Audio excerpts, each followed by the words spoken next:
नाज़रीन, programme behind the news में मां आहियां जो मेज़बान शकील सुमरो। नाज़रीन,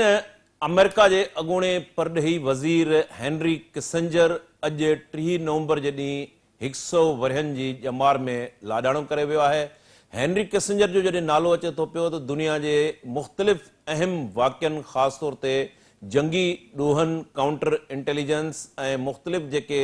मुल्कनि जे विच में जंगियूं हुयूं उन हवाले से हेनरी किसिंजर जो नालो जो है वो सर फ़हरिस्त अचे तो पियो। हेनरी किसिंजर जो है उहा चिली की अवामी जेका खाबीधुर जी हुकूमत हुई उनके किराइण में भी हेनरी किसिंजर जो वॾो रोल असांखे ॾिसण में अचे तो। पनोशे के सपोर्ट करण, उन बाद में कंबोडिया जो मामलो, वियतनाम की जेका जंग हुई, अमेरिका वियतनाम की जंग में उनमें भी असांखे हेनरी किसिंजर जो किरदार मिले तो। इसराइल फ़लस्तीन की जंग, उन बाद में शहीद ज़ुल्फ़िकार अली भुट्टो जॾहिं परॾेही वज़ीर हुयो उन सां जेका कन्वर्सेशन थी या उनके जेको थ्रेट हुयो हेनरी किसिंजर जे तरफ़ां, उनमें भी असांखे हेनरी किसिंजर जो वॾो रोल नज़र अचे तो पियो। चीन ऐं सोवियत यूनियन के विच में जेको कॉन्फ्लिक्ट हुयो उन हवाले से भी हेनरी किसिंजर जो असांखे किरदार मिले तो पियो। 1970 वारे ॾहाके में जॾहिं निक्सन चीन जो दौरो कयो या वाटर गेट स्कैंडल, अहिड़े क़िस्म जा ॿिया अहम वाक़िआ, हेनरी किसिंजर के नोबेल प्राइज़ जो है उन सां भी नवाज़ियो वियो। गॾोगॾु इहो भी चयो वियो जॾहिं उनके नोबेल प्राइज़ ॾिनो वियो त जंगी ॾोहनि के हवाले से उनकी किरदार जी जेका है मज़म्मत कई वई ऐं अमेरिका जे हिकिड़े कॉमेडियन जेको आहे अदाकार उनके जॾहिं नोबेल प्राइज़ मिलियो तो उनके इहो चवणो पियो त अमेरिका में जेका है जेको नोबेल प्राइज़ मिलियो ॾिनो वियो आहे हेनरी किसिंजर खां, उनखां पोइ सियासी जेको मिज़ाह है वो इन जो दौर जो है वो पुजाणी के पहुतो। हेनरी किसिंजर के हवाले से ख़ास तौर पे पाकिस्तान की जेका पॉलिटिक्स है, दक्षिण एशिया की पॉलिटिक्स, उनका सवाइ पूरी दुनिया के कुछ अहम मुल्कन, 3 दुनिया के मुल्कन ते उनजा कहिड़ा असर पिया, अॼोके प्रोग्राम में पाण उनजो जाइज़ो वठंदासूं। बदर समेजो साहब सीनियर तज़िये निगार आहिनि, असांखे प्रोग्राम में जॉइन किया है, असांखे भलीकार चऊं था। बदर साहब, कीअं ॾिसो था हेनरी किसिंजर अॼु 3 नवंबर जे ॾींहुं 100 वरहनि जी ॼमार में जेको आहे उहो लाॾाणो करे वियो आहे। 27 मई 1923 में जर्मनी जे एक इलाके में हू यहूदी घराने में पैदा थियो ऐं उन खां बाद में उनजो सफ़र शुरू थिए तो। हार्वर्ड यूनिवर्सिटी में वो तालीम हासिल करे तो पॉलिटिकल साइंस में। उन खां बाद में गवर्नर जो जेको आहे मुशीर थिए तो। अॻिते हली जेको आहे परॾेही सेक्रेटरी जेको आहे उहो निक्सन जो, उन खां बाद में ईंदड़ प्रेसिडेंट जो। कीअं ॾिसो था हेनरी किसिंजर जे किरदार के? यो चवण त को वधा ना है त हेनरी किसिंजर जे वफ़ात करण सां यकीनन हिकिड़े दौर जो ख़ात्मो थिए तो। हेनरी किसिंजर जे लफ़्ज़न में त country that demands moral perfection in its foreign policy will achieve neither perfection nor security. तने करे चवंदा त भई जेकरे को माण्हू मोरल परफेक्शन जी ॻाल्हि कंदो त भई मॉरलिटी हुजे उनजी फॉरेन पॉलिसी में, त न उनखे प्रोटेक्शन मिलंदी, न उनखे परफेक्शन मिलती, न उनके सिक्योरिटी मिलती। सो उन वाज़े कियो तो भाई इखलाकियात जो, इंसानियत जो इन शय सां को भी ताल्लुक ना है। हेनरी किसिंजर ला यो मशहूर है तो हुन अमेरिका जा मुफाद सदाई मथा रखा। या बी ॻाल्हि आहे त हिकिड़ो दौर अहिड़ो बि हो जॾहिं अमेरिकन्स में हुन जे लाइ हुनजे जू हुजण जे करे हुन ते यकीन जी कैफ़ियत उहा न हुई त भई हिन ते यकीन करे सघिजे तो। ख़ैर अॻिते हली हुन जेको हुन जो जेकी हिकिड़ी पॉलिसी हुई त भई हिकिड़ी कंट्रोल्ड क़िस्म जी न्यूक्लियर वार करे सघिजे थी। अमेरिका में हुन हिकिड़ी थियरी ॾिनी, इहा ई उहा थियरी जंहिं हुनखे मक़बूल कयो ऐं पोइ हुनजी सियासी तरक़ी में हुनजो रोल आहे। इहो बि पाण डिस्कस कंदा ॿुधाईंदा हलूं नाज़रीन खे त जॾहिं ही शुरूआत में ही फ़ौज में रिक्रूटमेंट हिन जी थी ऐं ही वॉज सिंपली प्राइवेट, यानी अफसर न हो, प्राइवेट हुयो, तभी भी हिकिड़े शहर के हिनखे हलाइण जो मौक़ो मिलियो ऐं ही हुयो जेको शहर जो अछेकार जो मालिक हो जर्मनी में सेकेंड वर्ल्ड वार खां पोइ। सो उन खां बाद में हेनरी किसिंजर जी जीअं तव्हां इंट्रो में ॾिनो त हिकिड़ो नेगेटिव अंदाज़ सां हुनजो तमामु घणी मक़बूलियत आहे। जीअं तव्हां चिली जी ॻाल्हि कई, उन में इन जेको अलेंदे हुयो उहो जल्दी उन वार में मारिजी बि वियो। हुन उते जो जेके डिक्टेटर पिनोशे हुयो जंहिंखे बुचर बि बाद में सॾियो वियो। उन बुचर खे हिन तमामु घणी सपोर्ट कई ऐं सिर्फ़ु इन जे लाइ त हुनखे इहो ख़ौफ़ हुयो त भई जेकॾहिं चिलीअ में कम्युनिस्ट हुकूमत अचे थी त उहा क्यूबा खे सपोर्ट मिलंदी ऐं सिर्फ़ु उनखे इन हिकिड़े मक़सद तहत हुन जेकी हुन जा लफ़्ज़ आहिनि त जेकॾहिं अवाम ग़लति फ़ैसिलो थो करे त इहो असांजो फर्ज़ न आहे त असां हुनखे बर्दाश्त कयूं। यानी अवाम जो इहो ग़लति फ़ैसिलो आहे जो सोशलिस्टनि खे हुकूमत में आंदो आहे, तंहिं करे हर सूरत में हुनखे हटायो वेंदो, पोइ भले हुन जे लाइ केतिरा माण्हू मरी विया। उन सां गॾु तव्हांखे इहो बि ॿुधाईंदो हलां त अर्जेंटीना में बि जेको डिक्टेटरशिप हुई उन में जेकी डेमोक्रेटिक हुकूमत हुई उनखे हटाइण में हिन जो वॾो रोल हुयो ऐं उतां जो जेको डिक्टेटर हो उनखे हिन सपोर्ट कई। या ॿी ॻाल्हि आहे त पोइ जॾहिं फाकलैंड जी वार थिए थी ऐं ब्रिटेन शिकस्त ॾिए थो अर्जेंटीना खे 83 में, पोइ ॿीहर वरी उते जमहूरियत बहाल थिए थी। किसिंजर जो तमामु वॾो रोल आहे हिकिड़े हवाले सां थोरो घणो पॉज़िटिव बि चई सघे थो, उहो अरब इसराइल वार 1973 में उनखे ख़तमु कराइण में हिन हिकिड़ो रोल प्ले कयो। उन खां सवाइ वियतनाम मां अमेरिकन फ़ौजनि खे कढण में जेको पेरिस पीस अकार्ड जंहिंखे सॾिबो आहे हुन में हिकिड़ो रोल प्ले कयो ऐं उते अमेरिकन फ़ौजनि खे उतां कढियो। जी बदर साहब, जीअं तव्हां 1973 जे हवाले सां अरब इसराइल जंग बंदी जो रेफरेंस ॾिनो त उनमें बि जेको हेनरी किसिंजर जो हुयो उहो वॾो रोल हुयो। 1973 में इसराइल जंग बंदी जे हवाले सां वाइट हाउस जे अंदरि जेको टैपिंग सिस्टम हुयो उहो जॾहिं ज़ाहिर थियो, उते जेका शइ गुफ़्तगू रिकॉर्ड थी, उन गुफ़्तगू में गोल्डा मेयर जेका इसराइल जी प्राइम मिनिस्टर हुई, उन निक्सन अमेरिकी प्रेसिडेंट ऐं हेनरी किसिंजर जो जेको आहे उहो शुक्रियो अदा कयो। तव्हां सम्झो था त इहा जेका जंग हुई किथे न किथे, छाकाणि काउंटर इंटेलिजेंस जे हवाले सां हेनरी किसिंजर जो तमामु वॾो रोल रहियो हो, ख़ासि तौर ते जंग जा जेके हवाला हुया जॾहिं नोबेल प्राइज़ ॾिनो वियो त उनजे उन कारनामनि जी मज़म्मत बि कई वई। तव्हां सम्झो था त इसराइल जंग जी जेका वार हुई किथे न किथे उनजो किरदारु हुयो ऐं पोइ जीअं थींदो आहे त अॻिते हली ॿिन्ही खे टेबल ते डायलॉग आणे साॻे नमूने विहारियो वेंदो आहे जॾहिं त जंग बि उहे ई क़ुवतूं शुरू कंदियूं आहिनि। इन हवाले सां इसराइल जंग जे हवाले सां इसराइल फ़लस्तीन जी जेका जंग हुई अरब इसराइल जी, उनमें हिन जो कहिड़ो रोल हुयो? जी, मां असल में जू हुजण जे नाते जेके बि जू हूंदा आहिनि उहे हको न हको इसराइल जे प्रो हूंदा आहिनि। हीअ त ख़ैर हिकिड़ो अहिड़ो सख़्तगीर माण्हू तसवर करे सघिजे थो जेको जंहिं वटि जंहिं लाइ इहो आहे त भई अमेरिका जी प्रायोरिटी, अमेरिका फर्स्ट हुन वटि कॉन्सेप्ट हुयो ऐं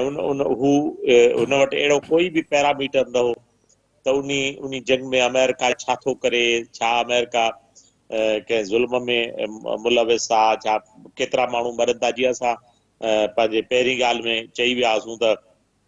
चिली या अर्जेंटीना में या पोइ वरी वियतनाम में जो कुझु बि थियो, पर हुन इहो सोचियो त भई अमेरिका खे किथे सरसीदी आंदीसीं। ऐं तव्हां वाटर गेट जी जेकी ॻाल्हि कई, निक्सन जी त इहा पोज़ीशन हुई त जेके बि फॉरेन पॉलिसी जा इशू आहे निक्सन टोटली हिन ते रिलाए कंदो हुयो ऐं फॉरेन पॉलिसी जे मामलनि में तक़रीबन जेको निक्सन जो एटीट्यूड आहे उहो ईअं सम्झो हिन आङुर खां वठी निक्सन खे हलायो हो। ऐं इहा ॿी ॻाल्हि आहे त जॾहिं वाटर गेट जो स्कैंडल थिए थो, बिल्कुलु तव्हांजी ॻाल्हि सही आहे त उहो गोल्डा मेयर हिननि जी जेकी गुफ़्तगू आहे उहा टेप थी हुई, छाकाणि जो निक्सन में इहा का बीमारी हुई, शायदि हुनखे इनसिक्योरिटी जो बदर इशू साहब, हो। इहो वाटर गेट स्कैंडल जो टैपिंग न थी, हू मां ॻाल्हि कई त अरब इसराइल जी जेका गोल्डा मेयर जो उन्हनि उनखे थैंक्स कयो हो। ही वाटर गेट जेको स्कैंडल आहे जंहिंमें निक्सन खे इस्तीफ़ा ॾियणी पई, 5 माण्हुनि जेको आहे उतां मुखालिफ़ जेका पार्टी हुई इलेक्शन कैंपेन जे दौरान उनजी गुफ़्तगू खे जेको हुयो टैप करण जी कोशिशि कई वई। ही बि उहो टैपिंग सिस्टम जे ज़रिए जेके आहिनि उते आला लॻाया विया ऐं पोइ इनकशाफ़ थियो ऐं 2 जेके अमेरिकन जो वाशिंगटन पोस्ट जा 2 जेके जर्नलिस्ट हुया उन्हनि इहा स्टोरी फाइल कई ऐं उन खां बाद में तमामु घणी उन ते हलचल थी ऐं नतीजे में जेको प्रेशर आयो अवामी उनमें निक्सन खे उतां इस्तीफ़ा ॾियणी पई। त ही वाटर गेट जे हवाले सां बि तव्हां सम्झो था त हिन जो ई किरदारु हुयो हेनरी किसिंजर जो? जी, मां हिकिड़ो लफ़्ज़ थो चवणु चाहियां। मां इहो वाटर गेट जो नालो इन जे लाइ खयों त निक्सन जो इहो एटीट्यूड हुयो, इहा ॿी ॻाल्हि आहे त वाटर गेट में हू निर्वार थियो, हिकिड़ो डीप थ्रोट, हिकिड़ो सॾींदा आहिनि हिकिड़ा ॿ सहाफ़ी जंहिंजो तव्हां ज़िक्र कयो शायदि वाशिंगटन पोस्ट जा, उन्हनि हुनखे डिस्क्लोज़ कयो, हुननि खे ज़ाहिर कयो। पर निक्सन जी इहो एटीट्यूड हुयो त निक्सन टेप कंदो हुयो, वाटर गेट में हू ख्वार थियो हुयो सही। ऐं हुनखे उतां वञिणो पियो। ऐं जॾहिं हू उतां वञे थो त उनखां बाद में जेराल्ड फोर्ड अचे थो, फोर्ड मुंहिंजे ख्याल में प्रेसिडेंट थो थिए, त कमाल हेनरी किसिंजर जो इहो आहे त हू प्रेसिडेंट हलियो थो वञे पर ही साॻियो ई फॉरेन सेक्रेटरी रहे थो, ऐं जेराल्ड फोर्ड हिनखे ई कंटिन्यू कराए थो त भई तव्हां जेको उहे मुंहिंजा बि फॉरेन सेक्रेटरी तव्हां हो। इहा ॿी ॻाल्हि आहे त किसिंजर जो जेको हाइट हुई किसिंजर जे फॉरेन सेक्रेटरी जी, उहा निक्सन जे ज़माने में हुई। ऐं तव्हां जेकॾहिं हिकिड़ो किताबु आहे निक्सन जो द लीडर्स, उन में बि हुन चाइना जे लीडरनि जी चून लाई ते बि लिखियो आहे, माउज़ेतुंग ते बि लिखियो आहे, चर्चिल ते बि लिखियो आहे, मुख़्तलिफ़ लीडर्स ते लिखियो आहे। उन में बि तव्हां जेकॾहिं ॾिठो वञे त निक्सन में एलोकेशन हुई, निक्सन में हुनजो लिखण जो अंदाज़ कमाल जो हुयो। पर निक्सन में प्रॉब्लम इहो हो त शायदि मूंखे लॻंदो आहे त उते ॼण कुझु किसिंजर जो बि हुन वटि फीडबैक इन तरह जो हूंदो जो हुनखे मुकमल कंट्रोल रखण लाइ इन तरह जी हरकतनि में हू इन्वॉल्व रहियो। ऐं किसिंजर जे लाइ हिकिड़ो ॿियो जेको अहम रोल आहे जंहिं ते निक्सन ते जेकॾहिं ॻाल्हायूं था त उन ते बि ज़रूरु ॻाल्हाईंदा हलूं, उहो इहो हुयो त actually cold war ji and जी जेकी बिगिनिंग थी आहे उहा तॾहिं थी जॾहिं आगा शाही जेको तंहिं ज़माने में पाकिस्तान जो ब्यूरोक्रेसी में फॉरेन सर्विस जो हिकिड़ो ब्यूरोक्रेट हुयो, उनखे ऐं ज़ुल्फ़कार अली भुट्टो जेको तव्हां सवेर इंट्रो में बि ज़िक्र कयो, उहो अयूब जे ज़माने में फॉरेन मिनिस्टर बि रहियो। उन्हनि सभ खां पहिरियों मुंहिंजे ख़्याल में यहया जे ज़माने में थिए थो त पहिरियों वञनि था, जेकी डिप्लोमेसी थिए थी जंहिंमें ज़ुल्फ़कार अली भुट्टो जी बि गुड ऑफिस इस्तेमालु थियनि थियूं ऐं आगा शाही बि इस्तेमालु थिए थो, ऐं चाइना सां मिलनि था। ऐं दिस वाज़ द बिगिनिंग जॾहिं पोइ हेनरी किसिंजर बि वञे थो। ऐं तव्हांखे हिकिड़ो वाक़ियो ॿुधाईंदो हलां त हिकिड़ो टाइम्स जो रिपोर्टर हुयो, इस्लामाबाद बेस्ड हो, उन खे आदत हुई उहे राति जो ड्रंक हूंदो अक्सर न, उहो इत्तफ़ाक़ सां ईअं वञे पियो त हुन ॾिठो त हिकिड़ो किसिंजर जहिड़ो माण्हू जहाज़ ते चढ़े थो राति जो 12 वॻे, माना लेट नाइट हिकिड़ी फ्लाइट हुई, हुन तंहिं महिल ई फोन कयो अमेरिका में पंहिंजे ऑफिस में इहा ख़बर लिखाइण लाइ त भई मां किसिंजर खे जहाज़ में चढ़ंदे ॾिठो आहे। त हुननि हुन खां सवाल कयो त पाकिस्तान में टाइम घणो थियो आहे, जे राति जा 12 थिया आहिनि, ते पोइ घबराए न, तूं सुम्ही पओ, तूं नशे में आहे। पर हक़ीक़त इहा ई त उहा हक़ीक़त हुई, हू नशे में हो या न हुयो उहा हिकिड़ी अलॻि सवाल आहे, पर हुनजी रिपोर्टिंग जेन्युइन हुई। तंहिं वटि वाक़ई किसिंजर वञे पियो, पोइ अॻिते हली उहो ज़ाहिर थियो जॾहिं निक्सन होॾे वियो। ऐं शकील साईं, इहा बिगिनिंग हुयव जॾहिं वीछा पैदा कया विया या वीछा वधिया बिटवीन चाइना एंड USSR, ऐं उन्हनि वीछनि जे नतीजनि में अॻे जेकी वार थिए थी, अॻवान रूसो अॻवान वार थिए थी, जंहिंजे नतीजे में 89 में USSR डिसइंटीग्रेट थिए थो। पर इन जो जेको बुनियादी तरह सां मां चई सघूं था पाण ॿिजो, उहो निक्सन विधो, ऐं उन में किसिंजर जो बि हिकिड़ो वॾो अहम बिल्कुलु रोल। बिल्कुलु।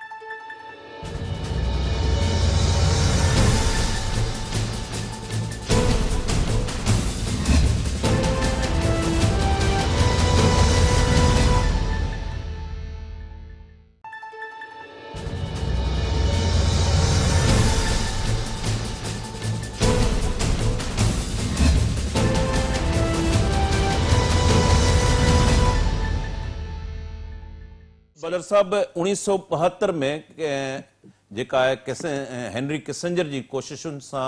निक्सन चीन जो दौरो कयो चूअनि लाइ, ऐं माओज़ेतुंग जा हुनजी मुलाक़ात बि थी हुई। उन मुलाक़ात में ज़ुल्फ़कार अली भुट्टो जो कहिड़ो किरदारु हुयो, छाकाणि त 23 सालनि खां पोइ चीन ऐं अमेरिका जे विच में जेके सफ़ारती लाॻापा हुया उहे डायलॉग जी सूरत में जेको आहे उहो फ्रीज़ थिया, ऐं पोइ दौरो कयो निक्सन, ऐं उनखां बाद में चीन जेको आहे सोवियत यूनियन खां थोरो परभरो थी वियो। ऐं उन में जेका डिप्लोमेसी हुई, शटल डिप्लोमेसी, उनमें अमेरिका खे वॾी कामयाबी मिली। इन मुलाक़ात में ज़ुल्फ़कार अली भुट्टो जो कहिड़ो किरदारु हुयो? ज़ाहिर 72 में ज़ुल्फ़कार अली भुट्टो इक़्तिदार में हुयो। जी मां तव्हांखे यादि हूंदो जॾहिं पीटीआई जी हुकूमत हुई त पीटीआई जे चेयरमैन वज़ीर आज़म जी हैसियत में जॾहिं ईरान बि वियो ऐं अमेरिका बि वियो ऐं रूस मुख़्तलिफ़ मुल्कनि जा हुन दौरा कया त हुन हिकिड़ो अखर चयो त असां कोशिशि कंदासीं त असां अमेरिका ऐं ईरान जे विच में विछा ख़तमु कयूं त कनि माण्हुनि इहो तंज़ में बि चयो त भई या तुंहिंजी कैपेसिटी न आहे ऐं इहा यकीनन पॉलिटिकल हुनजो भले वज़ीर आज़म हू ज़रूरु हुयो पर हुनजो सियासी कद एतिरो न हो जो हू एॾनि वॾनि मुल्कनि जे विच में का डिप्लोमेसी करे सघे पर on the contrary Zulfikar Ali Bhutto हिकिड़ो तमामु वॾो मंझल सियासतदान हुयो ऐं ॾिसो उन ते तनक़ीद करे सघिजे थी वक़्ती तौर ते त भई हीउ कमु केतिरो सही आहे केतिरो ग़लति उहो हिकिड़ो अलॻि सवाल आहे पर इन सां ज़ुल्फ़कार अली भुट्टो जो स्टेचर ज़रूरु ज़ाहिर थो थिए हुनजो कद ज़रूरु ज़ाहिर थो थिए त ज़ुल्फ़कार अली भुट्टो जो तमामु वॾो रोल हो उन में छाकाणि जो Bhutto was very close to Zhou Enlai ऐं तव्हांखे इहो बि यादि हूंदो त भुट्टो जेकी कैप पाईंदो हुनखे माऊ कैप सॾींदा जॾहिं हू पाकिस्तान में सो हुनजो जेको उनजी काफ़ी वेझड़ाई हुई लीनिंग हुई टिल्ट हुयो हुनजो टुवर्ड्स चाइना ऐं उन गुड ऑफिसिस खे ज़ुल्फ़कार अली भुट्टो जे गुड ऑफिसिस खे अमेरिका तमामु वक़्ताइते नमूने इस्तेमालु कयो इहा ॿी ॻाल्हि आहे त उहो ई जॾहिं टाइम वठिजे थो त उहो ई किसिंजर जंहिं कल्ह हुननि खां मदद पे वरिती उहो ई किसिंजर हुननि खे सबक़ सेखारण जूं ॿे ॻाल्हियूं जेको तव्हां इंट्रो में ॿुधाई त सबक़ इशू सेखारण इशू जूं बि बदर ॻाल्हियूं साहब कयूं। छा हो जो उनखे सबक़ सेखारण जी नौबत आई ऐं पोइ ज़ुल्फ़कार अली भुट्टो जेको आहे असां ॾिसूं था त इक़्तदार तां लही वञे थो हैंग थिए थो पियो जनरल ज़िया अचे थो पियो किथां मामिलो ख़राबु थियो? मुंहिंजे ख्याल में भुट्टो साहब जो जेको जीअं असां कद जी सवेर ॻाल्हि पिया कयूं भुट्टो यकीनन हिकिड़ो हिन ख़िते जो तमामु वॾो अॻुवाण हो ऐं उहो ज़मानो इहो हुयो त इवन इंडिया ऐं पाकिस्तान बि जॾहिं हिक ॿिए जे भले जेकॾहिं मुखालफ़त में बि ॻाल्हाईंदा त कंसीडर थींदो मिसाल जॾहिं ओरियाना फिलाची खे ज़ुल्फ़कार अली भुट्टो इंटरव्यू ॾिए थो ऐं ओरियाना फिलाची खे इंदिरा गांधी इंटरव्यू ॾिए थी त उहे डायरेक्ट इनडायरेक्ट उहे ॿई हिक ॿिए जो ज़िक्र ज़रूरु कंदा इन जे लाइ जो हू सम्झनि था त हीअ असां हिकिड़ा हेसी आहियूं अॼु जी पोज़ीशन शायदि पाकिस्तान जी जे कंहिं लीडर जी एतिरी न हुजे उन सां गॾु ज़ुल्फ़कार अली भुट्टो जंहिं अंदाज़ सां इस्लामी कॉन्फ्रेंस कराए थो जंहिं अंदाज़ सां हू पूरी मुस्लिम वर्ल्ड खे हूअं बि पाकिस्तान में अदीबानी हैसियत में पैन इस्लामिज़म जो कॉन्सेप्ट इक़बाल वटि बि आहे इक़बाल जॾहिं मिसाल ॻाल्हि थो करे त इक़बाल मुल्क खां वधीक मुमलकत जी ॻाल्हि थो करे के ख़िलाफ़त जी ॻाल्हि थो करे भुट्टे वटि बि इहो कॉन्सेप्ट हो त भुट्टो लाइ इहो तसवर कयो वेंदो शायदि मां ईअं सम्झां थो जेको हुन जे लाइ नेगेटिव अमेरिका जी नज़र में रहियो बदर हूंदो साहब उहो इहो त 2003 में इराक ते जॾहिं हमिलो थिए थो पियो त उन हमले जे हवाले सां बि चयो वञे थो त सदर बुश ऐं नायब सदर जेको डिक चीनी हुयो उनखे मशवरो ॾींदड़ हेनरी किसिंजर हुयो ऐं अॻिते हली इराक ते जेके इल्ज़ाम लॻाया विया पोइ उहे ग़लति शयूं थियूं डीक्लासिफाइड जॾहिं डॉक्यूमेंट्स थिया त थोरो 2003 इराक वारी सूरत हाल ते बि ॻाल्हायो। जी बिल्कुलु इहो हेनरी किसिंजर जेसि ताईं हयात हुयो ॾिसो 100 साल तमामु वॾी उमिरि हूंदी आहे ऐं न सिर्फ़ु 2003 में पर 2016-17 में बि जॾहिं ट्रंप अचे थो इक़्तिदार में तॾहिं ट्रंप खे बि उहो मशवरा ॾींदो किसिंजर बेसिकली इन में को शक कोन्हे त ही वॉज सीज़न्ड डिप्लोमेट बट असां वटि मतिलबु जेको जेको अल्ट्रुइस्ट जो कॉन्सेप्ट आहे जेको चङाई भलाई जी ॻाल्हि तस्वर रखियो वञे ॾिसो हूअं बि डिप्लोमेसी अंधी थींदी आहे डिप्लोमेसी सिर्फ़ु पंहिंजे मुल्क जा मुफ़ाद ॾिसंदी आहे पर मां ईअं सम्झां थो त जेकॾहिं गांधी जे लफ़्ज़नि में त जेकॾहिं माण्हू अखि जो बदिलो अखि वरिती वई त हिकिड़े ॾींहुं सॼी दुनिया अंधी थी वेंदी सो इन तरह जी जेकी डिप्लोमेसी आहे नेगेटिव डिप्लोमेसी आहे उनखे प्रेस जी सूरत में न संभालणु खपे असांखे इहो ज़रूरु चवणु खपे त हेनरी किसिंजर हिकिड़ो इंतिहाई नेगेटिव डिप्लोमेट हुयो जंहिं दुनिया खे अमुन न पर तबाही ॾिनी जंहिं जंगियूं ॾिनियूं ऐं जंहिंखे हिकिड़े विलियन जे तौर ते विलियन डिप्लोमेट जे तौर ते यादि कयो वेंदो ऐं हुन जा जेके बि रोल आहिनि जेकॾहिं इराक में हुनजो नालो थो अचे त तबाही आहे जेकॾहिं वियतनाम में हुनजो नालो थो अचे त तबाही आहे, अर्जेंटीना ऐं चिली में नालो थो अचे त तबाही आहे। सो मां ईअं सम्झां थो त जेको इन इन इन जो जेको लेगेसी आहे उहा नेगेटिव लेगेसी आहे, ऐं असांखे जेकॾहिं अॼु असां हुनखे यादि था कयूं त असां ते लाज़िम आहे त असां हुनखे हुनजी नेगेटिव लेगेसी करे हुनखे यादि कयूं। जी बदर साहब, 9/11 जो जेको वाक़ियो थिए थो पियो, असां ॾिसूं था त 9/11 वारे वाक़िए खां पोइ अमेरिकी प्रेसिडेंट जेको आहे जॉर्ज बुश 9/11 वाक़िए जी तहक़ीक़ात जे लाइ हेनरी किसिंजर खे सरबराह मुक़ररु कयो वञे थो। अॻिते हली कुझु महीननि खां पोइ मामला जेके आहिनि उहे सेटल नथा थियनि ऐं मजबूरन हेनरी किसिंजर खे इस्तीफ़ा ॾियणी पए थी पई। ही इस्तीफ़ा छो ॾिनी वई? 9/11 एॾो वॾो वाक़ियो हो, ज़ाहिर आहे काउंटर इंटेलिजेंस में तुंहिंजी एक्सपर्टीज़ हुई ऐं हुनखे मुक़ररु बि कयो वियो, अॻिते हली हुनखे इस्तीफ़ा छो ॾियणी पई? जी मां स्पेसिफिक वाक़े जे बारे में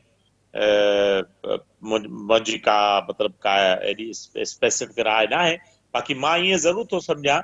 त जेको 9/11 जो वाक़ियो आहे या उनजे नतीजे में जेके कम थियनि था उहे त it was totally pre plan, छाकाणि जो जेके जेके आयल माफिया हुई जन प्रोजेक्ट कयो बुश जूनियर खे, डिक चेनी खे, हाणे ताईं इहो सभु रिकॉर्डेड शयूं आहिनि। इहो सॼो उन्हनि जो मामिलो हुयो, उन्हनि जो खेल हुयो। इन ते इन तरह जे खोड़नि वाक़िअनि ते इकोनॉमिक हिटमैन जेको किताब आहे उन काफ़ी तफ़सील सां रोशनी विधी आहे इन तरह जे वाक़िअनि ते त ही आख़िर इन जो कमकार और मोडस ऑपरेंडी कीअं हूंदी आहे। सो मां इहे सम्झां थो त मतां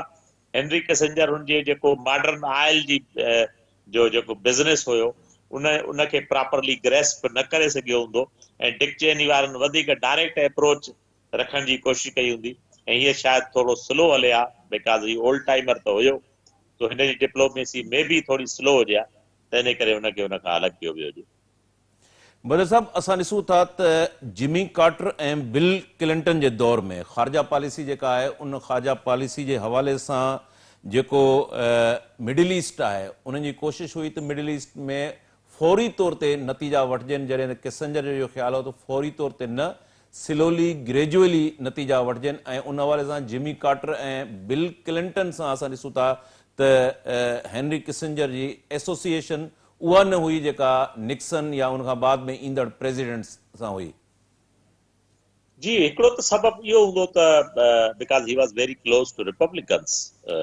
डेमोक्रेट्स सां क्लोज न हुयो, नंबर 1। ऐं ॿियो इहा ॻाल्हि मुंहिंजे ख़्याल में दुरुस्त आहे त डिप्लोमेसी हिकिड़ो ॾाढो तहमुल वारो कमु आहे ऐं उन में जेकॾहिं जल्दी कई वेंदी त शायदि मुमकिन आहे उहो ओतिरा घुरबल रिज़ल्ट न मिलनि। इन हवाले सां असांखे किसिंजर खे मां ईअं सम्झां थो त राय जी दुरुस्त हूंदी। ॿियो इहो आहे त कार्टर जेको हुयो उहो पोइ बि हिकिड़ो प्रो पीस वारो माण्हू हुयो, पीस जे तरफ़ ॻाल्हि करण वारो माण्हू हो। उनजो ख़ासि करे जेको अपार्थाइड जे हवाले सां किताब छपियो उन में उनजो एटीट्यूड जेको आहे उहो काफ़ी पॉज़िटिव आहे। ऐं बाक़ी मुंहिंजे ख़्याल में जेको अपेरेंट रीज़न आहे उहो त इहो बि रहियो हूंदो त हुनजी शायदि डेमोक्रेट्स जे प्रेसिडेंट सां, तंहिंजे करे त ट्रंप खे सलाह ॾिए थो, ओबामा जे वेझो नज़र नथो अचे। सो मुमकिन आहे he was very close to Republican than Democrats. Badar साहब, ताज़ो जेको ही हलंदड़ साल आहे टेवीहन में असां ॾिसूं था टेवीहन जे अंदरि बि हिन ॼमार जे अंदरि 100 वरनि जी ॼमार में हेनरी किसिंजर चीन जो दौरो करे थो। यूक्रेन वारी जेका पॉलिसी आहे उनजो जेको अॻु में किसिंजर जो मौक़ुफ़ आहे उहो पंहिंजो मौक़ुफ़ तब्दील करे थो पियो। इन दौरान ब्रिक्स जा इजलास थियनि था, G20 जा इजलास थियनि था पिया। चीन जे अंदरि जेको बाद में असां ॾिसूं था त चीन जो बाइडन ऐं जेको प्रेसिडेंट आहिनि चीन जा उन्हनि जे विच में मुलाक़ात थिए थी पई, त इन मुलाक़ात जे हवाले सां बि असांखे किसिंजर जूं कोशिशूं नज़र अचनि थियूं पियूं त हेतिरी सारी ॼमार 100 वरनि जी ॼमार में बि उहो चीन जो दौरो करे थो। जी बिल्कुलु, मुंहिंजे ख़्याल में डिप्लोमेट हिकिड़ो इन तरह जो थींदो आहे, जेको ताज़ो ॻाल्हि थी त भई पुराणनि खे सियासत सां दस्तबरदार थियणु खपे। मुंहिंजे ख़्याल में सियासत जो उमिरि सां ऐं डिप्लोमेसी जो उमिरि सां को तालुक न आहे। रादर जेके वॾी उमिरि जो आहे उनजो तजुर्बो ऐं उनजो जेको मामला शनासी आहे उहा कंहिं नौजवान खां वधीक सघारी थिए थी। सो तंहिंजे करे हेनरी किसिंजर कम अज़ कम इहा ॻाल्हि प्रूव ज़रूर कई त हू जिस्मन ज़रूर कुराड़ो थियो हूंदो त 100 साल जी उमिरि में, पर हुनजो दिमाग़ स्टिल वर्किंग हुयो। हालांकि सेनालिटी